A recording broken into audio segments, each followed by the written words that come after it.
মানুষ শয়তান থেকে বাঁচার জন্য আল্লাহর হুকুম পালন করা লাগবে, সাদিকিন বান্দাদের সঙ্গী হওয়া লাগবে।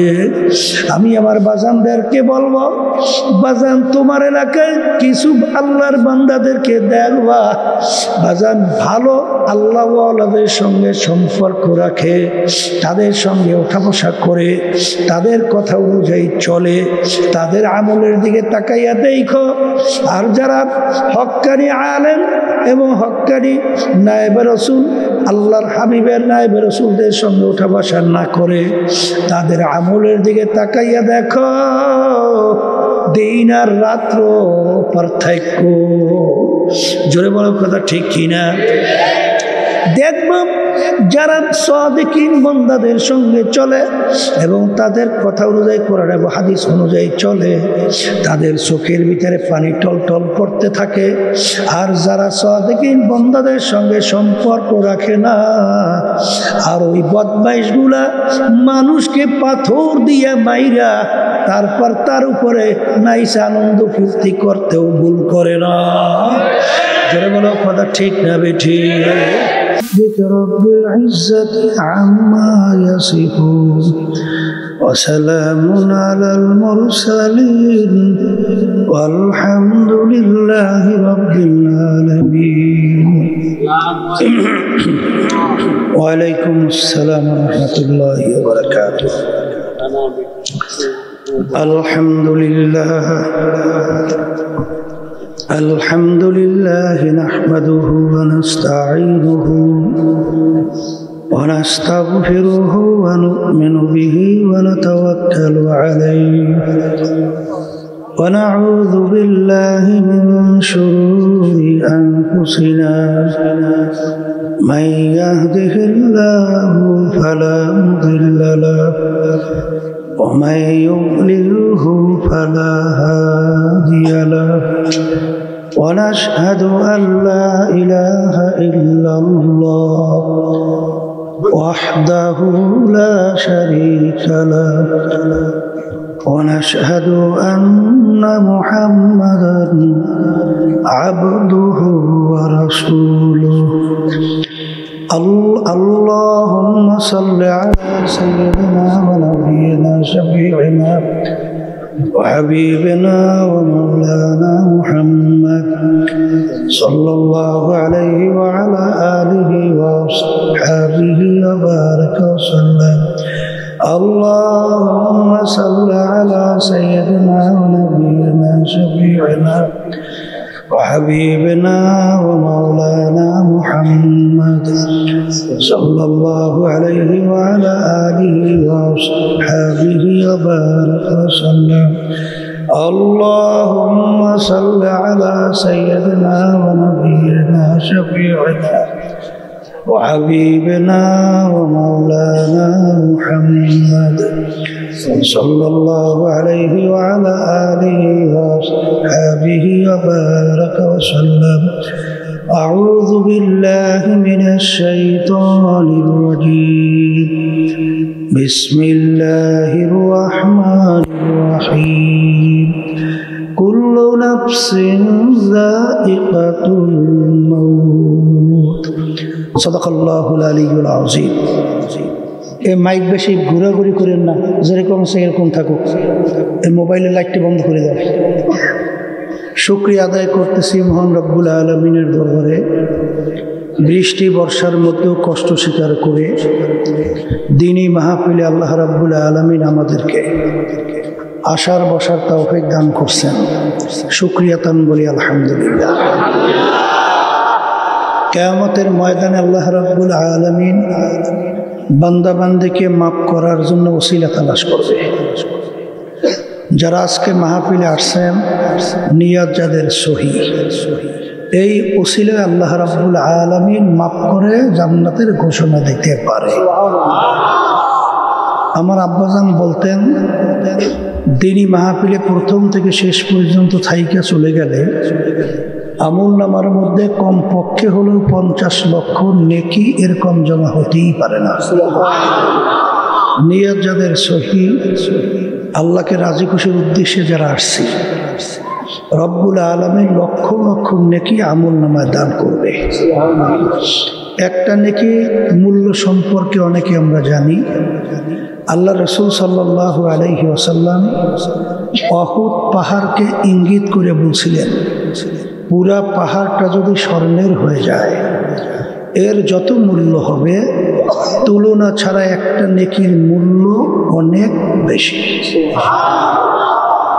একটা নেকির প্রয়োজন সম্পর্কে আল্লাহ রাব্বুল আলামিন কুরআনুল কারীমের ভিতরে বলছেন, ফামান ইয়ামাল মিসকালা যাররাতিন খায়রান ইয়ারা ওয়া মান ইয়ামাল মিসকালা যাররাতিন শাররান ইয়ারা।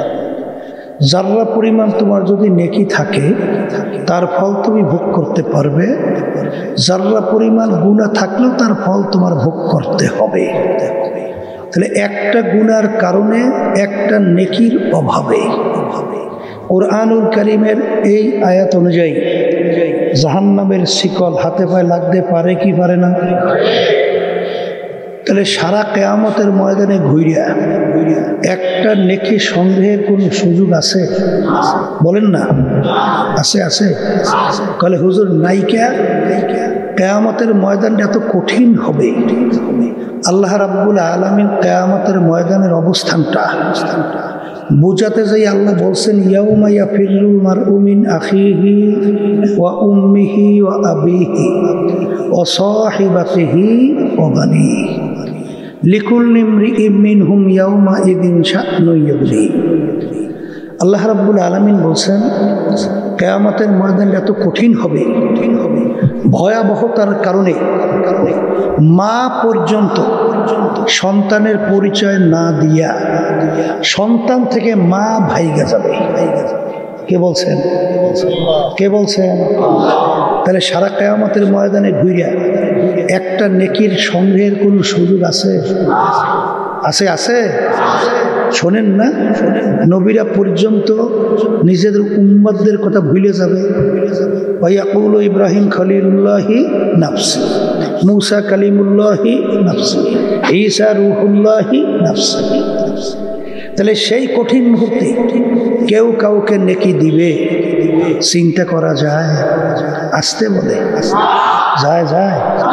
তাই নেকি সংগ্রহের জায়গা কোথায়? বলেন দুনিয়ায়। কোথায়? কোথায়? আবার বলেন দুনিয়ায়। এখন আমার ভাইদেরকে বলবো, পর্দা আলে মা বোনরা যারা শুনতেছেন, বর্তমান যুগে বিশেষ করে বাংলাদেশেও দেখা যায় অনেক মুসলমান সন্তান নেকের ব্যাপারে উদাসীন। নেক কামাইয়ের ব্যাপারে কি উদাসীন, কিন্তু গুনার ব্যাপারে খুব পটু। কি ঠিক না বেঠি? এই আল্লাহর বান্দারা শোনেন, নেক কামাইয়ের ব্যাপারে উদাসীনের কারণটা কি? এক শ্রেণীর আছে আশা। আশা বোঝেন তো, যে বয়স এখন 40 বা 30 বা 50, 100 বছরই তো মানুষ বয়স পায়। তো এখন একটু চিত্ত বিনোদন আনন্দ ফুর্তি করার পরে সময় মতো এক সময় তওবা কইরা নিলেই তো হয়। এটা কি? এটা কি আশা? বলেন না। এদের ব্যাপারে আল্লাহ রাব্বুল আলামিন স্মরণ করায় দেওয়ার জন্য কোরআনুল কারীমের ভিতরে আল্লাহ বলছেন, আলহাকুমুত তাকাসুর হাত্তা যুরতুমুল মাকাবির। আমার মালিক বলেন আশা, আরো আরো আরো। বলতে বলতে হঠাৎ একদিন দেখবে মালাকুল মউত তার সামনে হাজির। আশা আশাই থাকবে, কিন্তু আর বাস্তবায়ন হবে না। আমি আমার ভাইদেরকে যদি জিজ্ঞেস করি, আপনারা উত্তর তো দেবেন, আজ পর্যন্ত একজন লোক বের করতে পারবেন যে তার আশা পূরণ করার পরে কবরে গেছে? হ্যাঁ, পাওয়া যায়? যায়? যায়? নাই, পাওয়া যায় না। তামাম দুনিয়ার ভিতরে সবচেয়ে বড় ধনী সে কি কোনোদিন বলছিল যে আমার সম্পদ আর লাগবে না? বলছে?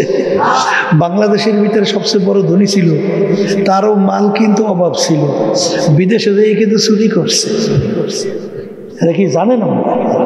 হ্যাঁ, বাংলাদেশের ভিতরে বড় ধনী, সেও কিন্তু বিদেশে গিয়া চুরি করার কারণে ঝামেলায় পড়ছে না। তাহলে বোঝা গেল তার মাল আরো দরকার। আসার কি নাই?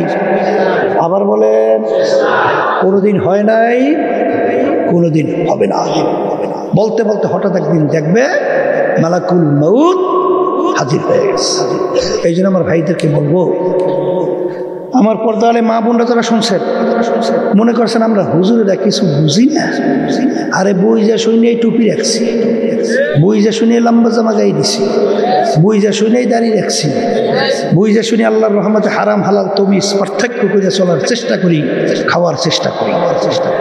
এই ফজরের সময় শীতের দিন মুয়াজ্জিন আল্লাহর পক্ষ থেকে যখন দাওয়াত দেয়, আস-সালাতু খায়রুম মিনান নাওম, ঘুম হইতে নামাজ ভালো। অনেক সময় ঠান্ডার ভিতরে ল্যাপ কম্বল ফালাইয়া ঠান্ডা পানিতে অনেক সময় অজু করিয়া তারপর মসজিদে নামাজ পড়তে যাই, কি কষ্ট না খুব আরাম লাগে। আসতে বলে কারণ কি, এই দুনিয়া কি ক্ষণস্থায়ী না স্থায়ী? এটা মুখ খুললে সবাই বলেন স্থায়ী না ক্ষণস্থায়ী? কেমন ক্ষণস্থায়ী? আল্লাহ রসুল সাল্লাল্লাহু আলাইহি ওয়াসাল্লাম আলী রাদিয়াল্লাহু তাআলা আনহুকে বলছিলেন, আলী তুমি মৃত্যুকে কত দূরে মনে করো? আলী রাদিয়াল্লাহু তাআলা আনহু বলছিলেন, আমি যখন নামাজের জন্য ওযু করতে যাই তখন খেয়াল করি আমার জীবনে শেষ ওযু এটাই হতে পারে, সামনে রক্তের নামাজের জন্য ওযু করার সুযোগ নাও পাইতে পারে। আল্লাহ রসুল সাল্লাল্লাহু আলাইহি ওয়াসাল্লাম বলেন, আলী তুমি ভুল করছো। এক নামাজ থেকে অন্য নামাজ আসছে মাঝখানে অনেক সময়ের ব্যবধান, কিন্তু মৃত্যুতে এত দূরে না। তুমি যখন নামাজের ভিতরে ডান দিকে সালাম ফিরাও তখন তুমি খেয়াল করো আমি বাম দিকে সালাম ফিরাতে পারি কিনা। এইভাবে মনে করো, এই হইল দুনিয়া।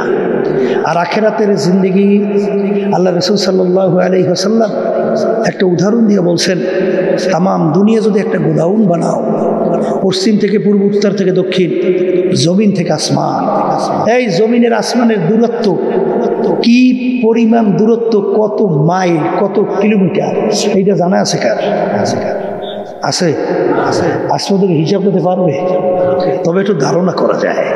বলে তাকে আমরা যে সূর্যটা দেখতেছি, এই সূর্যটা নাকি দুনিয়ার থেকে 9,30,00,000 মাইল দূরে আছে। কত?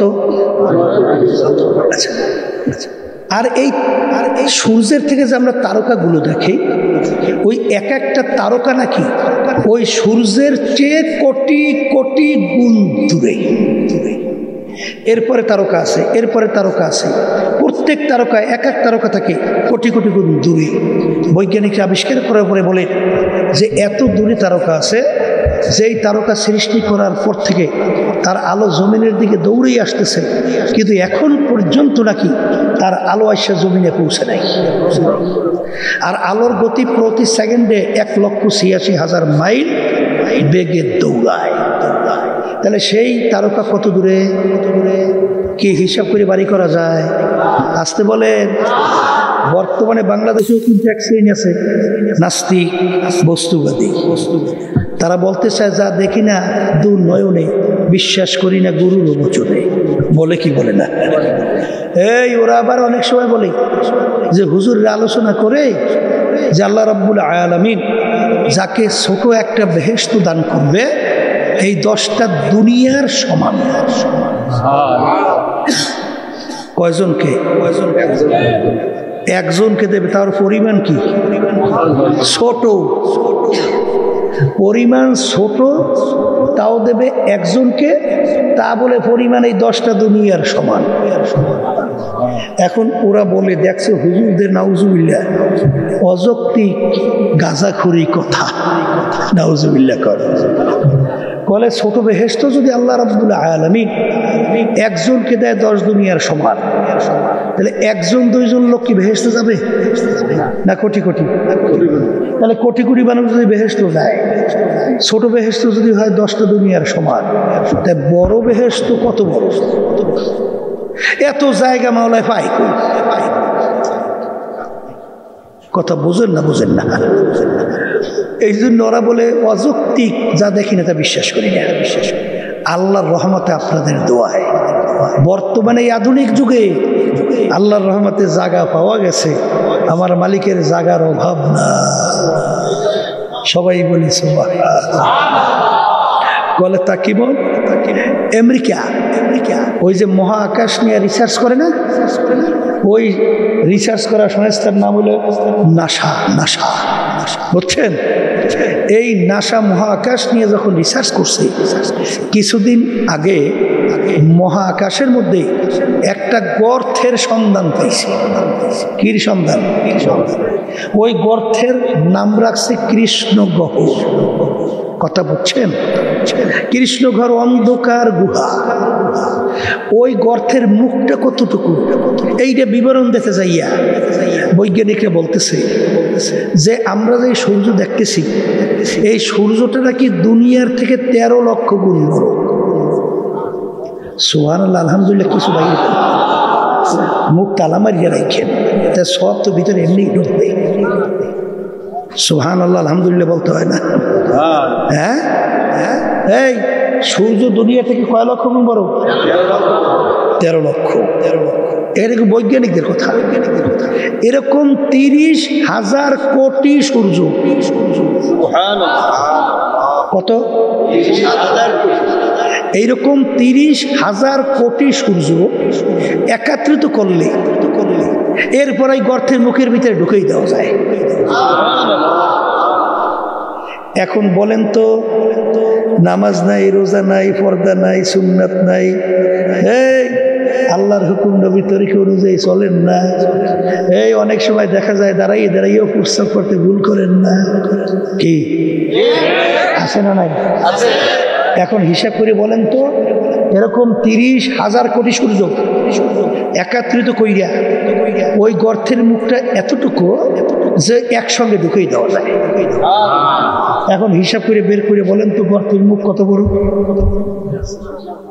ধরে হিসাব ধরে। এখন এই বৈজ্ঞানিকরা বলতেছে এর চেয়েও নাকি বড় বড় গর্তের সন্ধান পাওয়া যায়। এখন আল্লাহ রাব্বুল আলামিন যদি ঘোষণা করতেন, যাকে ছোট বেহেশত দান করব 100 দুনিয়ার সমান, আমার মালিকের জায়গা আছে না না? আছে না না? মনে করছেন আমরা হুজুর কি বুঝি না, সব বোঝেন আপনারা, আমরা একের ভালো মন্দ কি বুঝি না। এই কবরের যাত্রীরা, দুনিয়ার জিন্দেগি কিন্তু একটাই। কয়টা?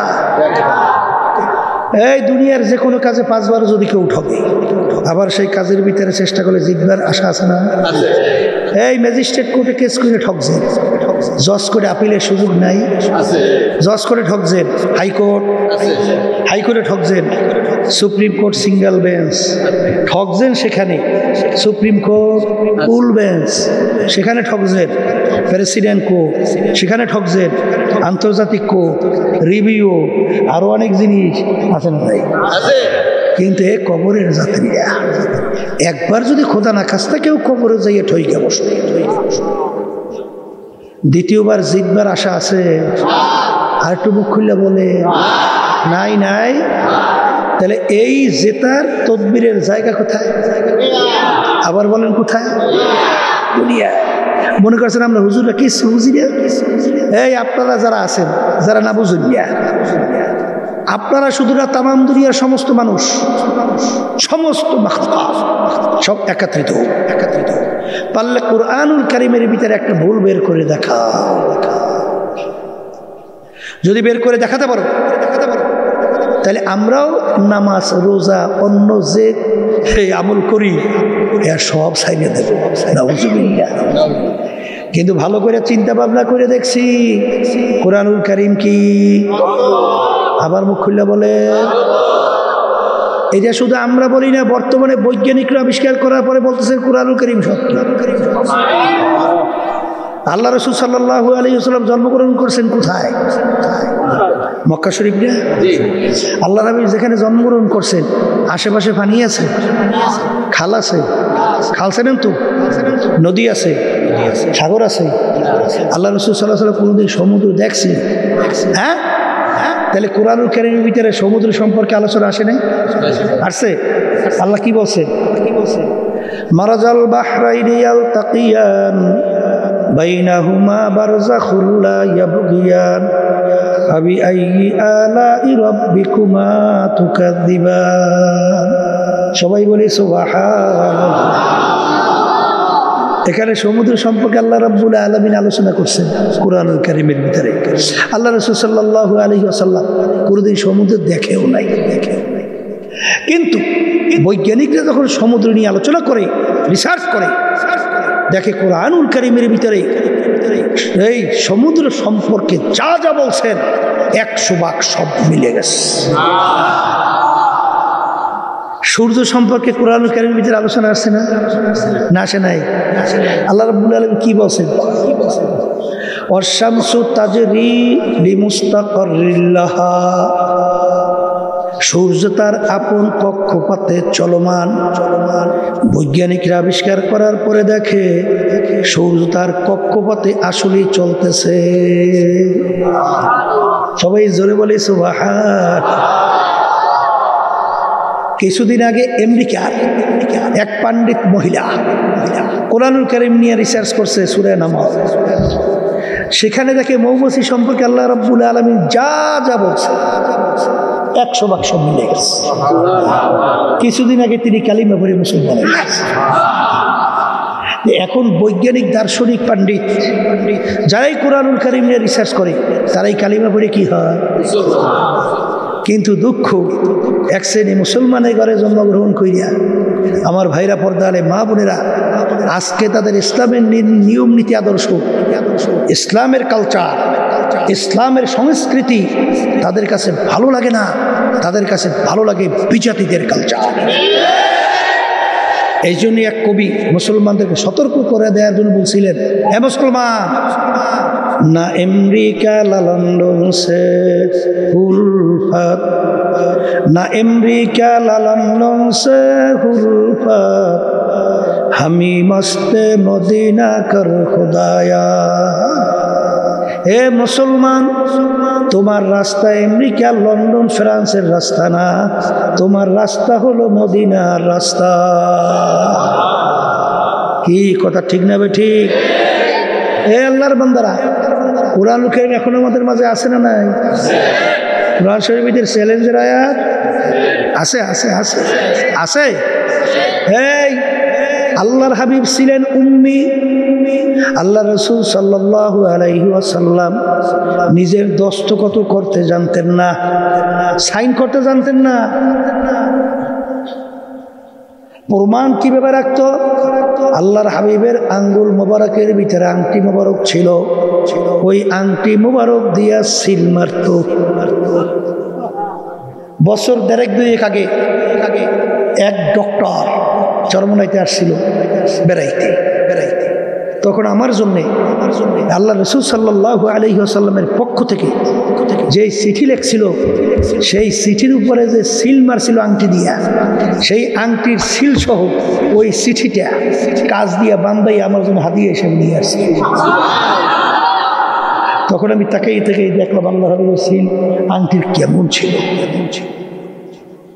তাহলে আল্লাহ রাসূল নিজের দস্তখত করতে জানতেন না। এই জন্য আল্লাহর হাবিবকে বলা হয় উম্মি। মায়ের পেটে থাকা অবস্থায় আল্লাহ রাব্বুল আলামিন তার আব্বাকে দুনিয়ার থেকে নিয়ে গেছিল।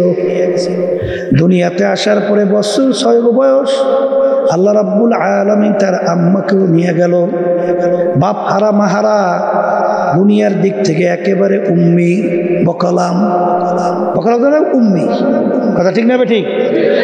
এই আল্লাহ রাসূল সাল্লাল্লাহু আলাইহি ওয়াসাল্লাম তার উপরে 30 পারা কোরআনুল কারীম আল্লাহ নাযিল করলেন। সেই কোরআনুল কারীমের ভূমিকা শুরুতে আমার মালিক চ্যালেঞ্জ হিসেবে বলেন, যালিকাল কিতাব লা রাইবা ফি। সুবহানাল্লাহ। এই যে কিতাব দেখো, এই কিতাবের ভিতরে ভুল সন্দেহ বলতে কিছু নাই। আল্লাহু আকবার। হ্যাঁ মুসলমানরা শোনেন, যারা একটু ইংরেজি বাংলা পড়ার পরে ধরাকে সরা জ্ঞান মনে করেন না, মনে করেন কি জানি হয়ে গেছে, আসলে মানুষই হন নাই। আসতে কয় কি হন নাই, মানুষই হন। চিন্তাই তো করেন নাই যে আপনি মানুষ নাকি, এখন তো মানুষই হইতে পারেন নাই। ক্যারি মিরর কানাডার ইউনিভার্সিটি, টরেন্টো হচ্ছে রাজধানী, বাইবেল শাস্ত্রের উপরে পাণ্ডিত্য অর্জন করছিল খ্রিস্টানদের পাদ্রী, মুসলমানদের একজন ধর্মের উপরে বিশেষজ্ঞ আহমদ দিদারের সঙ্গে যখন তার ডিবেট হয় কোরআনুল কারীম এবং বাইবেল নিয়ে, তখন তিনি রিসার্চ করতে যাইয়া দেখে যে কোরআনুল কারীমের ভিতরে কোনো ভুল তালাশ করে পাওয়া যায় না। যারা বলেন কথা ঠিক কিনা? তাহলে কোরআনুল কারীমে ভুল না পাইয়া শেষ শুধু নিজে কালিমা পড়ে মুসলমান হয়ে গেছে। আমাদের পাশের রাষ্ট্র ভারত, শিবশক্তি মহারাজ তিনিও কিন্তু রিসার্চ করে কালিমা পড়ে মুসলমান হয়ে গেছে। কথা ঠিক না? ঠিক। এরকম হাজার হাজার লক্ষ লক্ষ যারা নাকি কোরআনুল কারীমে রিসার্চ করছে কালিমা পড়ে কি হয়েছে, হ্যাঁ? আর মুসলমানের ঘরে জন্মগ্রহণ করার পরে যারা নাকি আল্লাহ আল্লাহ রাসূলের নির্দেশ অনুযায়ী চলি না, আমি সেই বাজানদেরকে বলবো কপালটা পুড়িয়ে গেছে। কপাল কি হয়েছে? আবার কোন কপাল পুড়িয়ে গেছে। কোরআনুল কারীম সত্য না করে ভুল আছে? আসতে বলে কোনো ভুল আছে না সত্য? সত্য যদি হয় তো ওই কোরআনুল কারীম থেকে আমি আপনাদের সামনে যে আয়াত শরীফ তেলাওয়াত করে শুনাইছিলাম, আল্লাহ রাব্বুল আলামিন আয়াতে কি বলছেন? কুল্লু নাফসিন যায়িকাতুল মাউত, প্রত্যেকটা জানদার যার রূহ আছে তার একদিন না একদিন মৌতের শরাব পান করা লাগবে। ওয়ালাউ কুনতুম ফি বুরুজিম মুশাইয়াদা, কেউ যদি শক্ত পাহাড়ের পাথর কাইটাও লুকাও, মালাকুল মাউত সময় মতো তোমার সামনে হাজির। জোরে বলেন কথা ঠিক না বেঠিক? এই আল্লাহর বান্দারা, পর্দা আলে মা বোনেরা, যেহেতু একদিন মরণ লাগবে, আর একবার যদি দুনিয়ার থেকে বিদায় নিয়ে কেউ কবরে রওনা কইরা যায়, দ্বিতীয়বার কিন্তু আর ফেরত আসার সুযোগ নাই। যেহেতু সুযোগ নাই, মরার পরে কি হবে ওই কোরআনুল কারীমের ভিতরে আল্লাহ রাব্বুল আলামিন বলছেন, ফারিকুন ফিল জান্নাতি ওয়া ফারিকুন ফিস সাঈর। আমি মরার পরে মানুষগুলোকে দুইটা ভাগে ভাগ করব। জোরে বলেন কয় ভাগে? এই জোরে বলেন কয় ভাগে? একদল মানুষ তাদের আমল নামা আমি দাড়ি পাল্লায় দিয়ে ওজন দেব, যাদের নেকের পাল্লা ভারী হবে তাদের জন্য আমি এমন মেহমানখানা বানাইয়া রাখছি যেই মেহমানখানার নাম হলো বেহেশত। আল্লাহ আপনি আমার জন্য আমাদের সবার জন্য কবুল করে নেন। আমার মালিক বলেন, কিয়ামতের ময়দানে আমি মানুষগুলোকে উঠাইয়া তাদের আমল নামা দাড়ি পাল্লাই দিয়া ওজন দেব, যাদের নেকের পাল্লা হালকা হবে গুনার পাল্লা ভারী হইয়া যাবে, তাদের জন্য আমি এমন শাস্তির জায়গা বানাইয়া রাখলাম যেই শাস্তির জায়গার নাম হলো জাহান্নাম। আল্লাহ আপনি আমাকে আমাদের সবাইকে জাহান্নাম থেকে মুক্তি দান করেন। এই আল্লাহর বান্দারা, পর্দা আলে মা বোনেরা, মরার পরে দল কিন্তু দুইটা, একটা জান্নাতি আর একদল জাহান্নামী। এখন জান্নাতে কারা যাবে? যাদের নেকের পাল্লা ভারী হবে। আর জাহান্নামে কারা যাবে? যাদের নেকের পাল্লা হালকা হবে। কথা আমি বলছি না আল্লাহ বলছে? এখন আমার বাজানদেরকে বলবো, পর্দা আলে মা বোনদেরকে বলবো, নেকের পাল্লা ভারী করা লাগবে, গুনার পাল্লা হালকা নিয়ে মালিকের দরবারে হাজিরা দেওয়া লাগবে। এখন ভাইদেরকে বলবো, মুসলমান বলতেই কিন্তু মন চায় নেকের পাল্লা ভারী করার জন্যে, গুনার পাল্লা হালকা করার জন্যে, কিন্তু বাজান তোমার আমার পিছনে শত্রু জিন শয়তান, মানুষ শয়তান, আর একটা শত্রু হলো নফসে আম্মারা শয়তান। এই শত্রু থেকে বাঁচা লাগবে, নালে শত্রু তোমাকে আমাকে কাবু কইরা গুনার ভিতরে লিপ্ত করায়। বাজান জিন শয়তান তাকে দেখা যায় না, জিন শয়তান থাকে প্রত্যেকটা মানুষের কলবের মধ্যে। আল্লাহ রাসূল বলেন, আশ-শাইতানু জাসিমুন আলা কলবি বানি আদম, ইযা যাকারাল্লাহ খালাসা ওয়া ইযা গাফালা ওয়াসওয়াসা। আল্লাহ নবী সাল্লাল্লাহু আলাইহি ওয়াসাল্লাম বলেন, জিন শয়তান কলবের ভিতরে বৈশা তোমাকে ওয়াসওয়াসা দেয়, এরপরে গুনার ভিতরে লিপ্ত করায়। ওই জিন শয়তানের ধোঁকার থেকে বাঁচার জন্য আমার মালিকের জিকির যারা করবা, ওই জাকিরিনের কলবের ভিতরে শয়তান থাকতে পারে না। বাজান মানুষ শয়তান, সে কিন্তু জিকিরে যায় না, তেলাওয়াতে যায় না, নামাজে যায় না। বাজান মানুষ শয়তান থেকে বাঁচার জন্য আল্লাহ রাব্বুল আলামিন তোমাকে আমাকে হুকুম করছেন, ওয়াকুনু মা'আস সাদিকিন, তোমরা সাদিকিন বান্দাদের সঙ্গী হইয়া যাও। সুহবাতে সালেহ তোরা সালেহ তুনাদ, সুহবাতে তালেহ তোরা তালেহ তুনাদ, এক জামানা সোহবতে বা আউলিয়া, বেহতর আসদ সালে তাআত বেরিয়া, গেলে খুশবু ইদার হাম্মামে রোজে, রসিদ আল দস্তে মাহবুবে বাদাস্তাম। এ কবরের যাত্রীরা, মাটির চাকার থেকে গোলাপ ফুলের ঘেরান আসে, জিজ্ঞাসা করে তুমি কোনো মেশকা আম্মান না কোনো গোলাপ ফুল, পরিচয় দাও। মাটির চাকা বলে, আমি কোনো গোলাপ ফুল, আমি কোনো মেশকা আম্বার, কোনো সুগন্ধি কিছুই না, আমি একটা মাটির চাকাই। তোমার থেকে এত সুন্দর কেন ঘেরান আসে? মাটির চাকা বলে, আমার সঙ্গে একটা গোলাপ ফুল ফুইটা আমার সঙ্গে লাইগা ছিল, ওই গোলাপ ফুলের ঘেরান আমার ভিতরে ঢুকতে ঢুকতে এখন আমি সাধারণ মাটির চাকা নাই, আমি একটা গোলাপ ফুলে পরিণত হয়ে গেছি। এ আল্লাহর বান্দারা, সৎসঙ্গে স্বর্গবাস, অসৎসঙ্গে সর্বনাশ। বাজান নামাজের সঙ্গে তুমি যদি উঠা বসা করো, অল্প দিনের ব্যবধানে তুমি একজন নামাজি হইতে পারবা। একজন জাকিরিনের সঙ্গে যদি উঠা বসা করো, দেখো অল্প সময়ের ব্যবধানে তুমি একজন জাকিরিন হইতে পারবা। আর একজন মৃত্যুকের সঙ্গে যদি চলো, অল্প সময়ের ব্যবধানে তুমি একজন মিথ্যুক হইয়া যাবা। জোরে বলেন কথা ঠিক কিনা? মানুষ শয়তান থেকে বাঁচার জন্য আল্লাহর হুকুম পালন করা লাগবে, সাদিকিন বান্দাদের সঙ্গী হওয়া লাগবে। আমি আমার বাজানদেরকে বলবো, বাজান তোমার এলাকায় কিছু আল্লাহর বান্দাদেরকে দেখবা, বাজান ভালো আল্লাহওয়ালাদের সঙ্গে সম্পর্ক রাখে, তাদের সঙ্গে ওঠা বসা করে, তাদের কথা অনুযায়ী চলে, তাদের আমলের দিকে তাকাইয়া দেখো। আর যারা হক্কানি আলেম এবং হক্কানি নায়েবে রাসূল, আল্লাহর হাবিবের নায়েবে রাসূলদের সঙ্গে ওঠা বসা না করে, তাদের আমলের দিকে তাকাইয়া দেখো, দিন আর রাত্র পার্থক্য। জোরে বলো কথা ঠিক কিনা?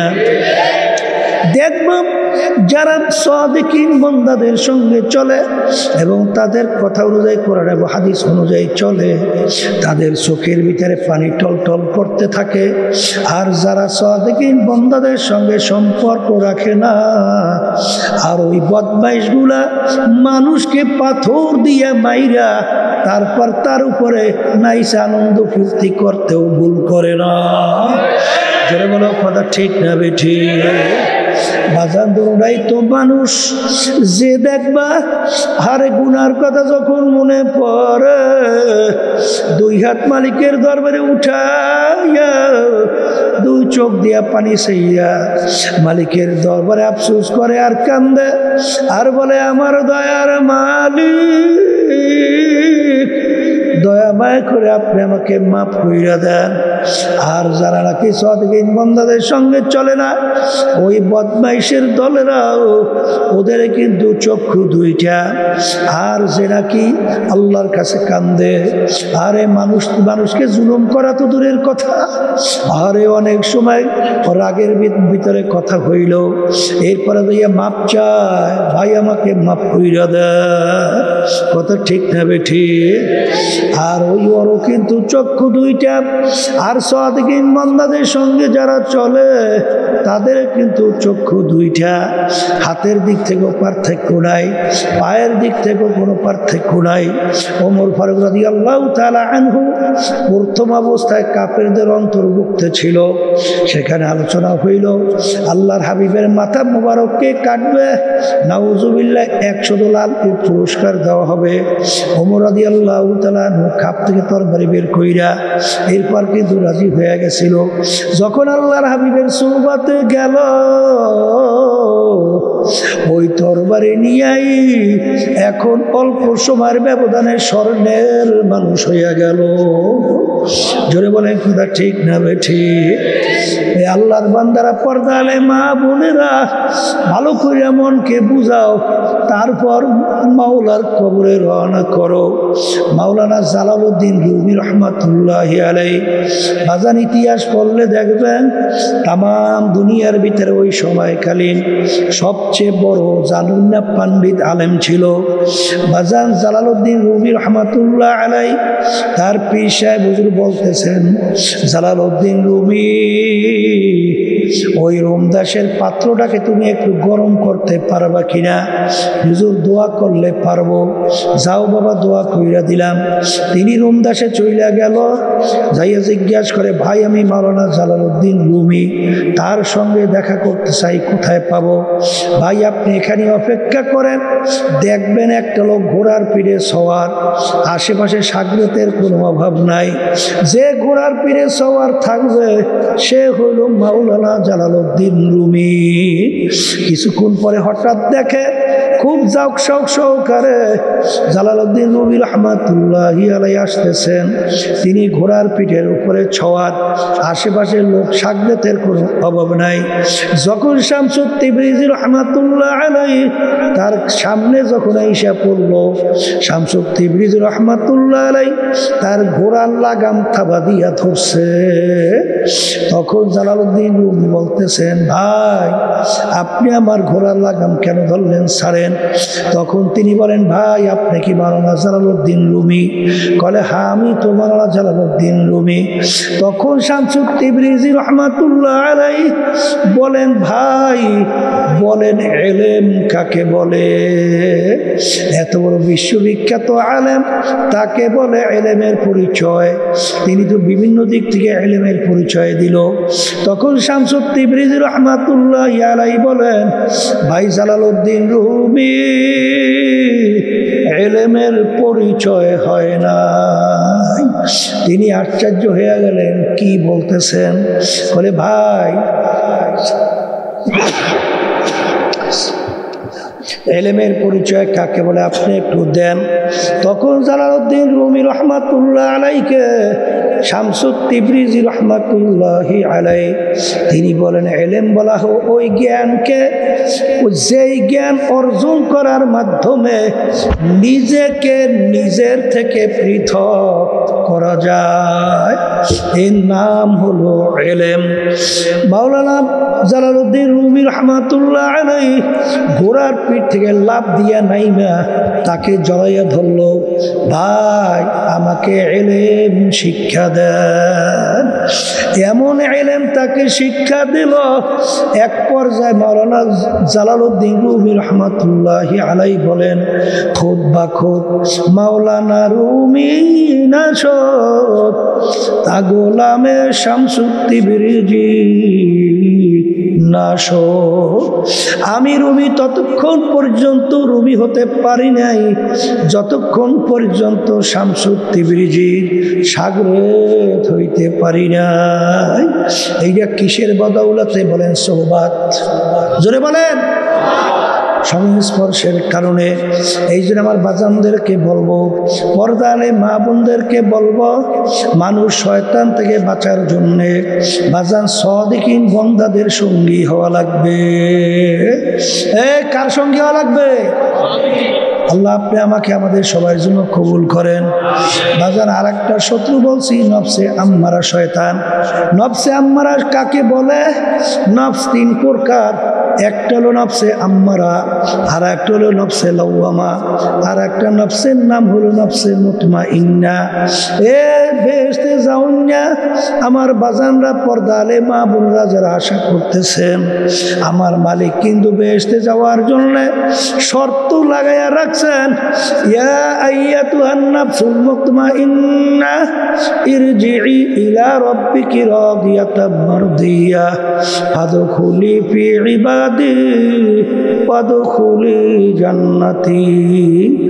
এ নফসে মুতমাইন্নার দলেরা, আসো আমার বান্দা বান্দীদের কাতারের ভিতরে শামিল হও, এরপর আমার বেহেশতের ভিতরে ঢোকো। আমার মালিক কাদেরকে ডাকবেন? বলেন নফসে মুতমাইন্নার দলদেরকে। কাদেরকে?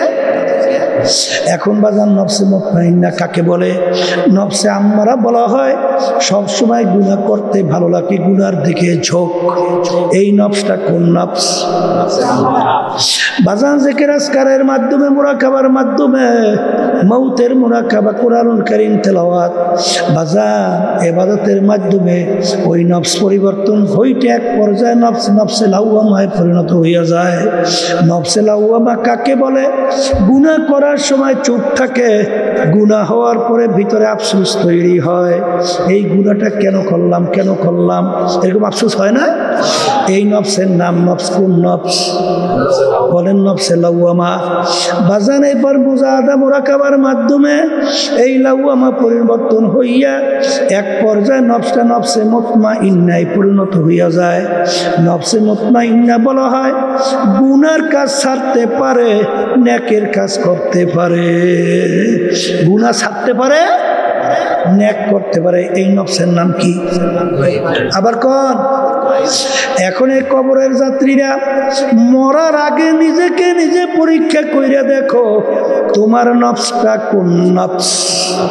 তোমার নফসটা যদি নফসকে নফসে মুতমাইন্না না পৌঁছাইয়া যদি মালিকের দরবারে হাজিরা দাও, আমার মালিক যখন ডাক দিবে, ইয়া আইয়াতুহান নাফসুল মুতমাইন্না ইরজিই ইলা রাব্বিকি রাদিয়াতাম মারদিয়া ফাদখুলি ফি ইবাদি ওয়াদখুলি জান্নাতি। তোমার নফস যদি ওই পর্যায়ে না পৌঁছে মালিকের ডাকে সাড়া দেওয়া যাবে? যেরকম যাবে যাবে যাবে। তাই নফসে কোন নফসে পৌঁছানো লাগবে? কথা কন না। এই নফসে আম্মারা ধোঁকার থেকে বাঁচার জন্য আল্লাহ রাসূল সাল্লাল্লাহু আলাইহি ওয়াসাল্লাম বলেন, রাজানা মিন জিহাদিল আসগর ইলা জিহাদিল আকবার। হে আমার সাহাবারা, ছোট যুদ্ধের থেকে বড় যুদ্ধের দিকে রওনা করলাম। সাহাবা বলে, এসে বড় যুদ্ধ কোনটা? আল্লাহ রাসূল সাল্লাল্লাহু আলাইহি ওয়াসাল্লাম বলেন, নফসে আম্মারার সঙ্গে জিহাদ করা এর চেয়ে বড় যুদ্ধ। আর নফসের সঙ্গে জিহাদ করা লাগবে। মন চায় মেয়েদের সঙ্গে আড্ডা মারতে, আমার মালিক পছন্দ করে না, নিষেধ করছেন, নফসের সঙ্গে জিহাদ করতে হবে। আমার মালিককে বাজার কইরা আমি মেয়েদের সঙ্গে আড্ডায় যাব না। কথা কয় না? মন চায় তুমি বড় অফিসার, তোমার নিচের চাকরিজীবী ঘুষ খাইয়া বড় বড় বিল্ডিং তৈরি করে, গাড়ি করে, কত আনন্দ চলে। নফসের সঙ্গে জিহাদ করা লাগবে।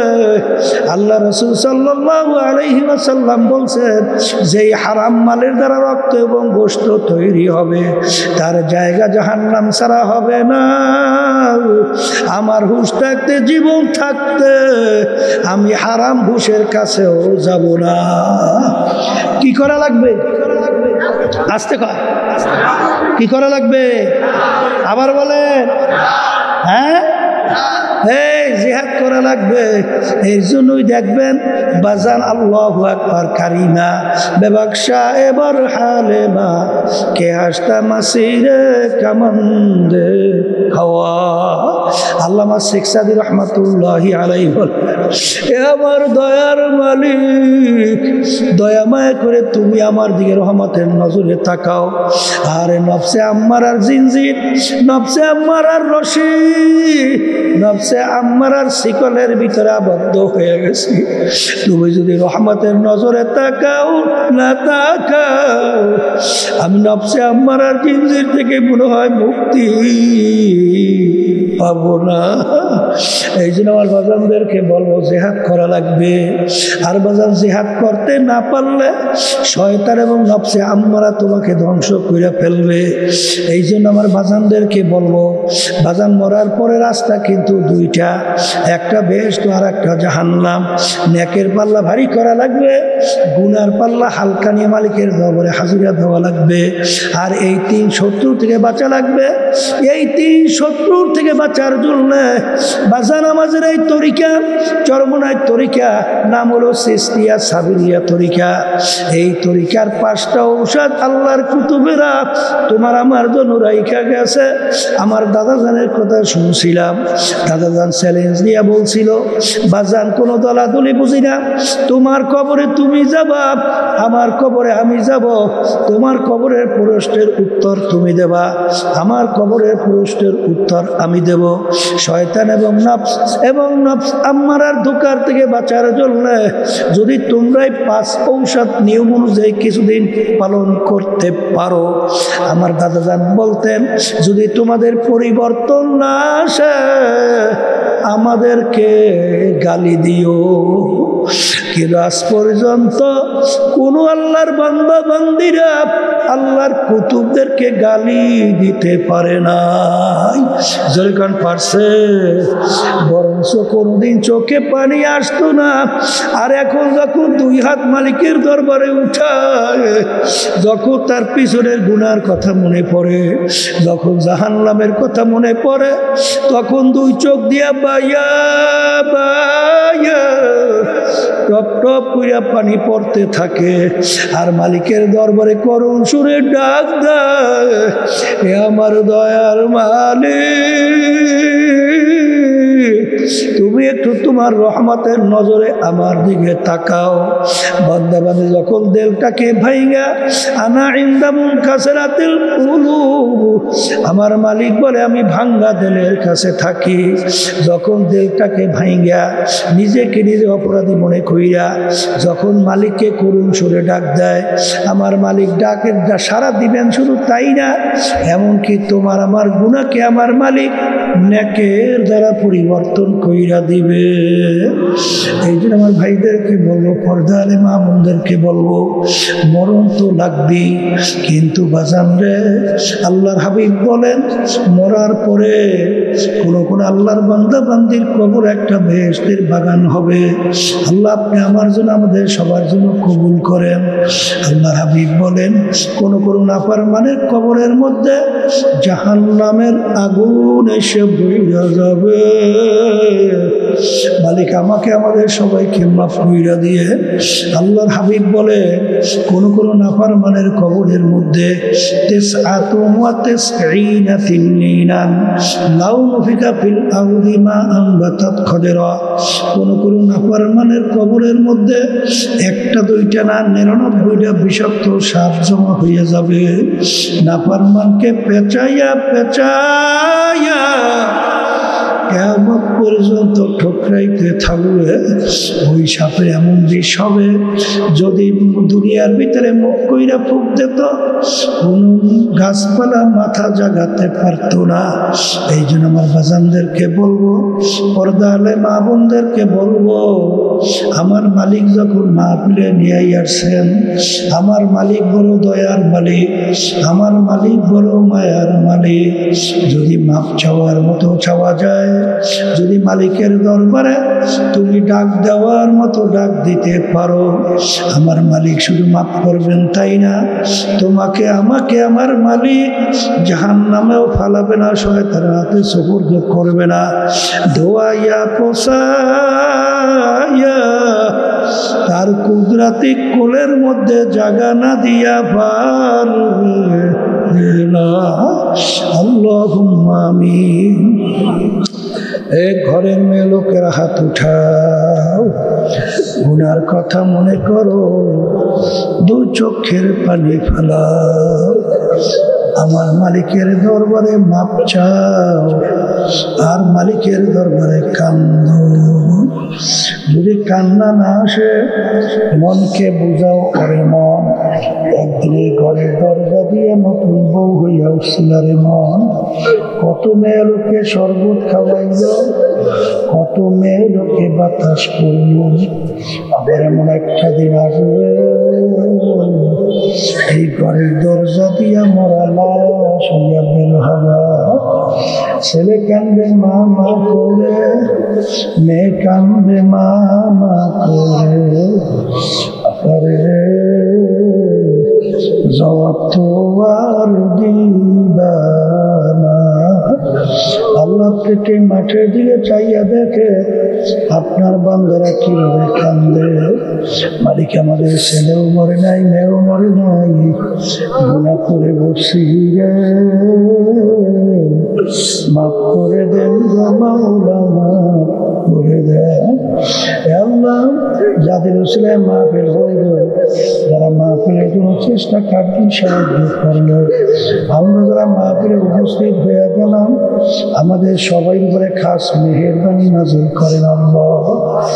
এ আল্লাহ, আমাদের আম্মা আব্বা দাদা দাদু নানা নানা আত্মীয় স্বজন ওই অন্ধকার কবরে যারা শুয়ে নিয়েছিল, আমরা দোয়া করলাম দয়া মায়া করে তাদের কবরকে বেহেশতের বাগান বানায় দাও।